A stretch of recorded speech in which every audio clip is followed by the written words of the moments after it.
Hey everybody, we're having Come Follow Me again, yay! So, this week, Matthew 13, Luke 8 and chapter 13, you think, oh, but we've already gone further in Luke, yeah, but they're just going back to highlight this one particular verse because it fits in so well with how the kingdom of heaven is going to look, which is what this week's theme is the kingdom of heaven.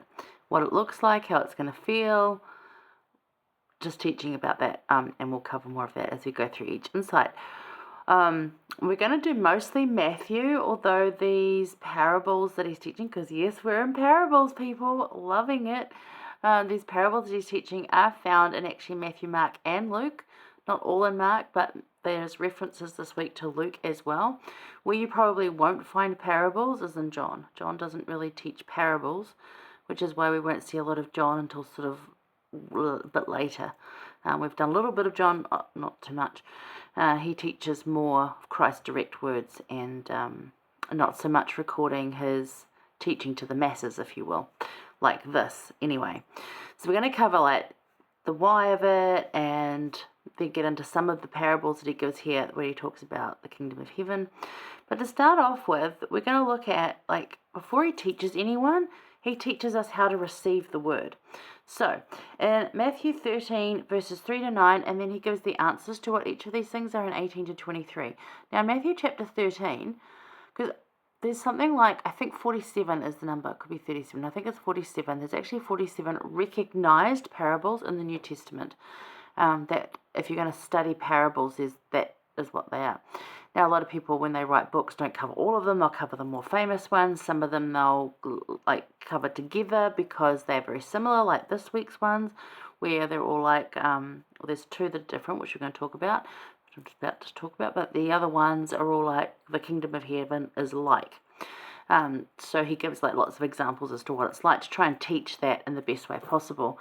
And we'll talk about why he does that in insight number 2. But two of them this week that are in Matthew 13 specifically, usually he will give a parable and then not like tell you why he's used that example. He'll let you ponder on it and use the Spirit and your own prayer and time to meditate on that and to find your own answers. But for the parable of the soil, which is what we're going to talk about first, and then in insight number 3, we're going to talk about the parable of the wheat and the tares. Now, for those two particular parables, the answers are so important that he's put them in there. So verses 3 to 9 is the parable, and then in 18 to 23, after the multitude had left, his apostles say to him, can you teach us what this means? So we'll get to that. Let's have a look at it. So that's why they're very important, these two. And you're like, well, why? So like maybe we should really study these like a lot because it's good information. But anyway, in verse 3 of chapter 13, he says, and he spake many things unto them in parables, saying, behold, a sower went forth to sow. And when he sowed, some seeds fell by the wayside, and the fowls came and devoured them up. Some fell upon stony places where they had not much earth, and forthwith they sprung up because they had no deepness of earth. So like they sprung up a little bit, but they couldn't take root, so they got taken away. Because it says there, and when the sun was up, they were scorched, and because they had no root, they withered away. And some fell among thorns, and the thorns sprung up and choked them. But other fell into good ground and brought forth fruit, some 100-fold, some 60-fold, some 30-fold. And the important lesson in this one is verse 9. He who hath ears to hear, let him hear. So in this instance, he's talking like, if you've got the spiritual ears to hear, you will know what I'm talking about. And this was news to them. So they were like, okay, there's something in this. So his disciples knew this.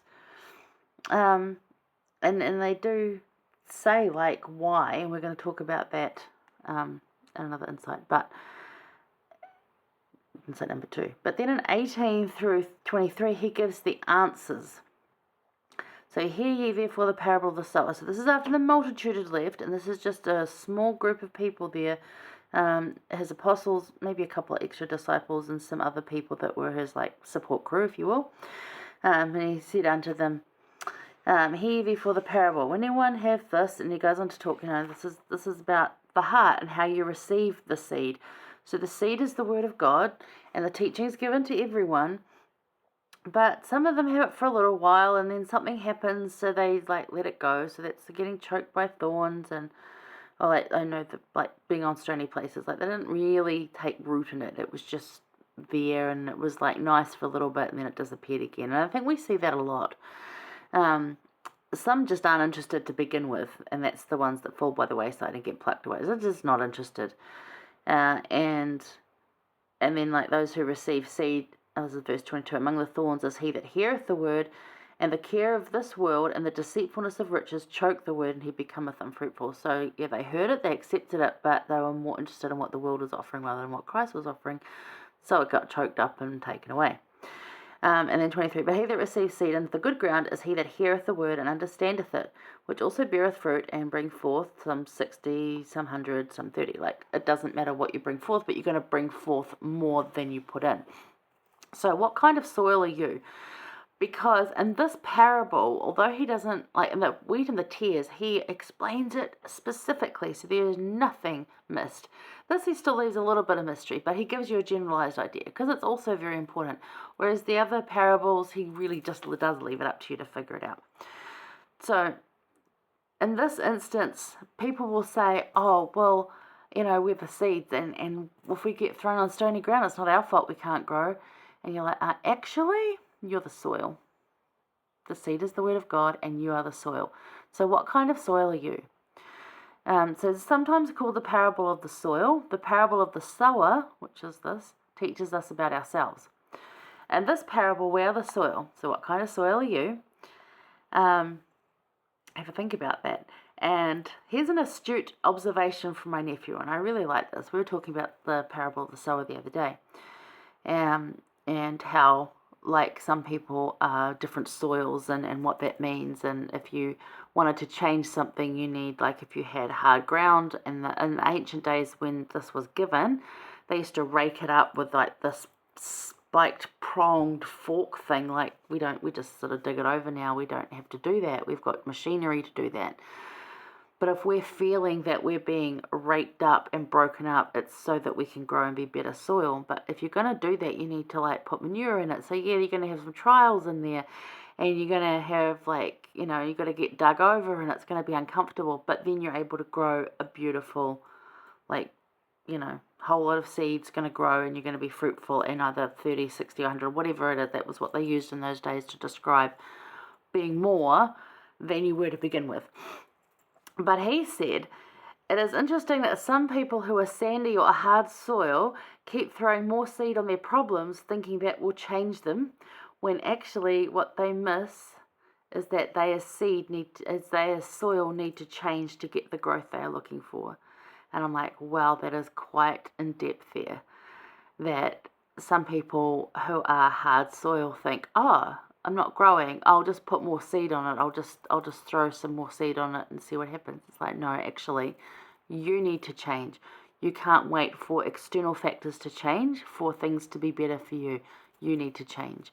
Of course, external factors are always changing, and they're going to influence our life. But for you to have that better life that you're looking for, to be that kind of soil that allows for that kind of growth, you need to change as soil. Not say the seeds were faulty, or the seeds didn't arrive in the right place, or I put a whole bunch of seeds down and they didn't grow. No. You need to change. So he had quite good understanding of that, and I thought that was really smart. So anyway, so you do indeed get to determine the growth of the seed by the soil that you are. You get to determine that. President Oakes, he said, we have the seed of the gospel word. It is up to each of us to set the priorities and to do the things that make our soil good and our harvest plentiful. So, absolutely, we are the soil. What kind of soil are you? And do you need a bit of breaking up and fixing, or are you having a really good growth period? Because it is a little cyclical. So, focus on being that good soil that's nourishing to the word, that hits, like when the seeds hit you, that it grows, and yeah, I'm melting, see? I've got little trees on me too. Not the palm trees, but it's all about growth this week, so I was like, trees. Anyway, there you go. So what kind of soil are you? Think on that. You got any comments, drop them, and hang around for insight number 2. I'll see you there.